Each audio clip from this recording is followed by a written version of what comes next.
Hello everyone, সবাই কেমন আছো? হোপফুলি সবাই খুব ভালো আছো। আমি কোয়েল, আমার চ্যানেলের আরেকটা নতুন ব্লগে সবাইকে আবারও ওয়েলকাম। আর আজকের দিনটা হচ্ছে 25 তারিখ, মানে 25শে আগস্ট। দেখতেই পাচ্ছ কিরকম পুরো একদম মেঘাচ্ছন্ন, আবার কখনো কখনো রোদের ঝিলিকও মারছে, বৃষ্টিও নামছে, পুরো কম্বিনেশন টাইপের একটা দিন। আর এই কম্বিনেশন দিনে আমি আর সম্রাট কম্বাইন করে চলে যাবো হচ্ছে পুজো শপিং করতে, মানে এখনো পর্যন্ত এটা প্ল্যান করেছি। তো এই যে লেমন গ্রাসটা দেখছো, বৃষ্টির জলে জলে এত বড় হয়েছে যে আমার মনটাও খুব উৎফুল্ল হয়ে আছে। তো হঠাৎ করে এই কালো তালটা দেখলাম, তো আন্নাদিকে জিজ্ঞেস করলাম এটা কি তুমি এনেছো? বললো হ্যাঁ আমি এনেছি, কিন্তু অন্য একজনের জন্য। কিন্তু আমি খপাত করে ধরে বললাম যে না না, এই কালো তাল, এত মিষ্টি তাল কাউকে দেওয়া যাবে না, কারণ কালো তালে না তেতো ভাবটা একটু কম হয়।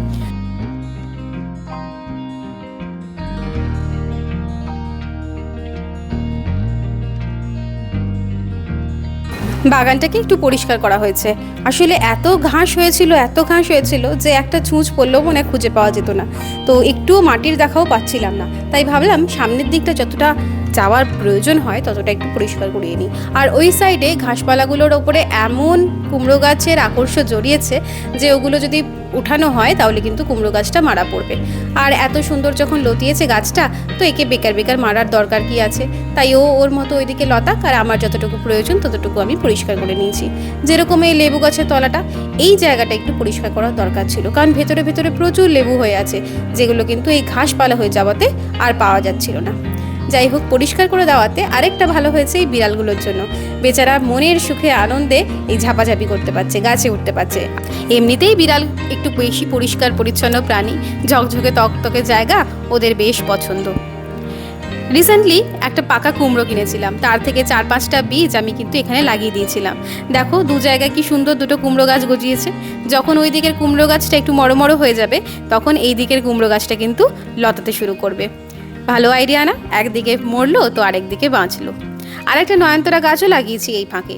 আসলে নয়নতারা আমার খুব প্রিয় ফুল, তো একদিকে ঝোপে ঝাড়ে এই নয়নতারাটাকে দেখলাম, এনে সামনে এনে লাগালাম।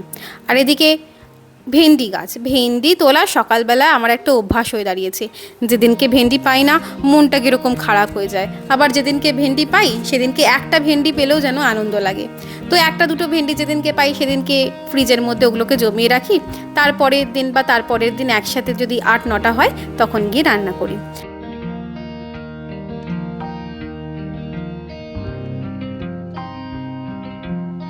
যাক আর দেরি করবো না, একটু ব্রেকফাস্টটা বসিয়ে দিই। ব্রেকফাস্টে কিছুই না, জাস্ট একটা পাউরুটি দিয়ে ঘি টোস্ট করে নেবো। এই তাওয়ার মধ্যে একটু ঘি দিয়ে একটু চিনি দিয়ে পাউরুটিটাকে একটু চিনিটা মেল্ট হওয়া পর্যন্ত যদি একটু সেঁকে নেওয়া হয়, তাহলে কিন্তু এত সুন্দর খেতে হয় না, পুরো একদম টোস্টারে যেরকম পাউরুটি খেতে হয় সেই রকম খেতে লাগে, ক্রাঞ্চি মিষ্টি একদম সেই রকম।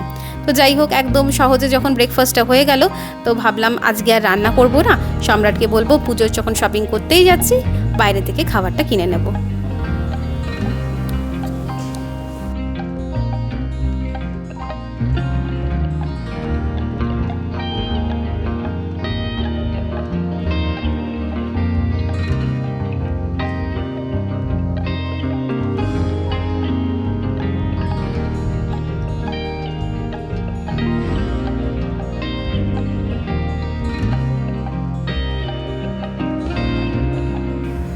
আমাদের বাড়ি থেকে আসানসোল দুভাবে যাওয়া যায়, একটা হচ্ছে মেন রোড ধরে, আর একটা হচ্ছে এই গ্রামগঞ্জগুলোর মধ্যে দিয়ে।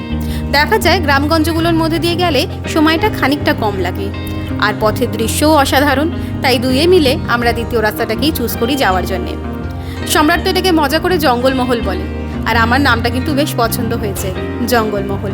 সত্যি জঙ্গলের রাস্তা আর এত সুন্দর দৃশ্য যে যাওয়ার যে জার্নিটা সেটা কিন্তু মনেই হয় না কিছুদিন পর যখন শরৎকাল আসবে, নীল আকাশে সাদা সাদা মেঘ উড়ে বেড়াবে, আর সবুজ মাঠ ভর্তি কাশফুল। একদম আইডিয়াল জায়গা হচ্ছে দুর্গাপুজোর ফটোশ্যুট করার জন্যে। রাস্তাটা কিন্তু দারুণ উপভোগ করি আমরা তখন। কথা বলতে বলতেই বাইপাসে চলে এলাম। এরপরে আর 10 মিনিটের মধ্যেই আমরা আসানসোল কিন্তু ঢুকে যাব।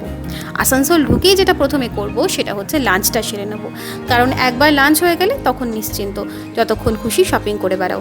কিন্তু একবার লাঞ্চ না করে যদি আমরা শপিং করতে ঢুকে যাই, তখন আবার চিন্তা থাকবে যে লাঞ্চের টাইম ওভার হয়ে গেলে আর লাঞ্চ পাওয়া যাবে না।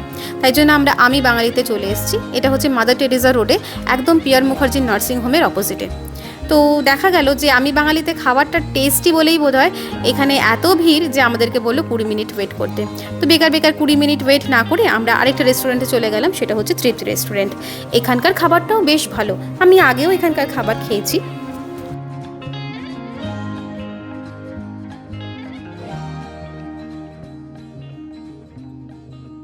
তো আমরা অর্ডার করলাম একটা স্পেশাল ভেজ থালি আর একটা normal veg thali with pomfret fish. বুঝতেই পারছো কোনটা কার জন্যে। আমি বাঙালিতে খেতে পাইনি, এত ভিড়, এই জন্য তৃপ্তিতে এসেছি। বেচারা, তুই খেয়ে নিবি একদিন, তুই তো আসিসই কাজ করতে। খুব তাড়াতাড়ি কিন্তু অর্ডারটা আমাদের দিয়ে দিল, উইদিন 10 মিনিটসের মধ্যে অর্ডারটা আমাদেরকে সার্ভ করে দিয়েছে একটা সুন্দর কাঁসার থালায়। ডাল, শুক্তো, আলু ভাজা, পটলের তরকারি, চাটনি, পাঁপড়। সম্রাটের এটা আছে, আমার এক্সট্রা আছে একটা পোস্ত বড়া আর ছানার ডালনা। প্রত্যেকটা রান্নায় কিন্তু পেঁয়াজ রসুন ছাড়া, এবং টেস্ট ওয়াইজ কোনো কথা হবে না, অসাধারণ খেতে। আমি পোস্ত বড়া অন্তত পছন্দ করি না, তাই সম্রাটকে দিয়ে দিলাম, কারণ কি ওর বেচারা পোস্ত বড়া পায়নি, যেহেতু ওটা নর্মাল থালি ছিল। আর সম্রাট বলল মাছটাও ছিল ভীষণ ফ্রেশ আর দারুণ টেস্ট। আর যাই হোক, কথা বেশি না বলে আমি খেতে শুরু করে দিলাম অলরেডি, কারণ কি ভীষণ খিদে পেয়েছিল। আর খাবারটা দেখেই বুঝতে পারছো যে আর ওয়েট করা যায় না। আর এটা তো আমার ফেভারিট শুক্তো, এটা যদি 2 বাটি হতো না, আমি সত্যি বলছি আর আমার কিচ্ছু লাগতো না, কিছুই লাগতো না। অনেক দিন ভেবেছি যে শুক্তো একটা প্যাক করিয়ে নিয়ে আসবো, দিয়ে সারাদিন শুধু শুক্তো দিয়ে ভাত খাবো। তো যাই হোক, শেষ পাতে চলে এলাম। চাটনিটা খেয়ে তাড়াতাড়ি যাব হচ্ছে শপিং করতে, অনেকটা দেরি হয়ে গেল, প্রায় 2:30 মতো বাজে এখন।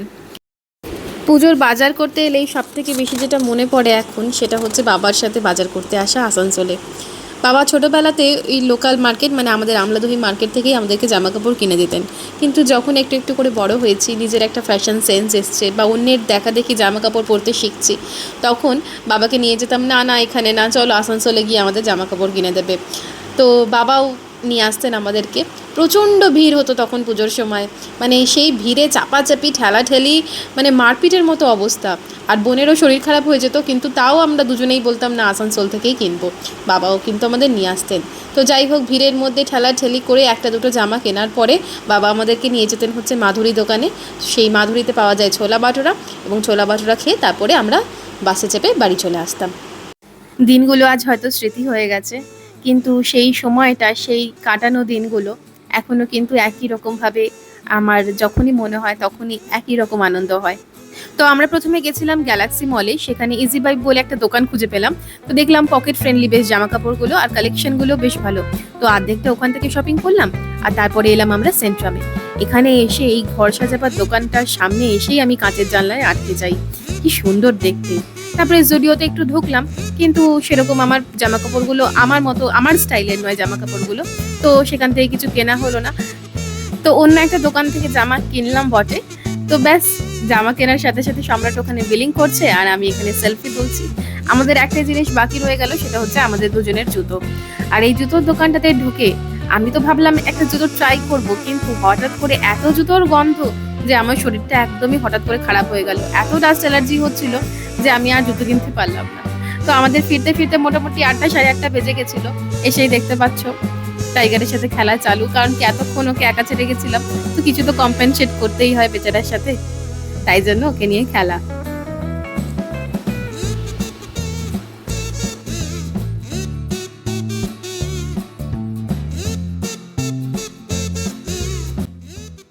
আমাদের পাড়ায় একটা দোকান আছে, সেখানে সেই দাদা ছোটোখাটো অনুষ্ঠান বাড়িতে অর্ডার সাপ্লাই করে।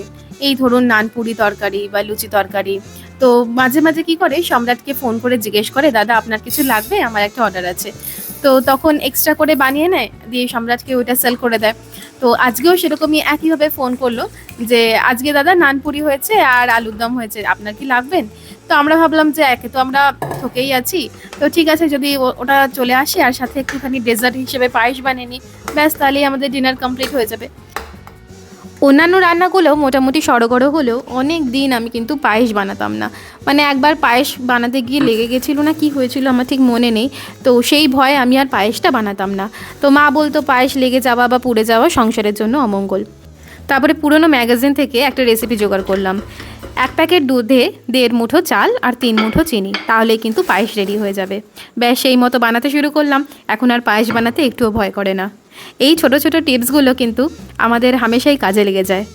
তাহলে মধুরেণ সমাপয়েত, দিনটার আজকে সুন্দর সমাপ্তি ঘটলো। যাই হোক, ভিডিওটা আজকে এখানে শেষ করছি। ভালো লাগলে একটা লাইক করে দেবেন আর চ্যানেলটাকে সাবস্ক্রাইব করে পাশে থাকবেন।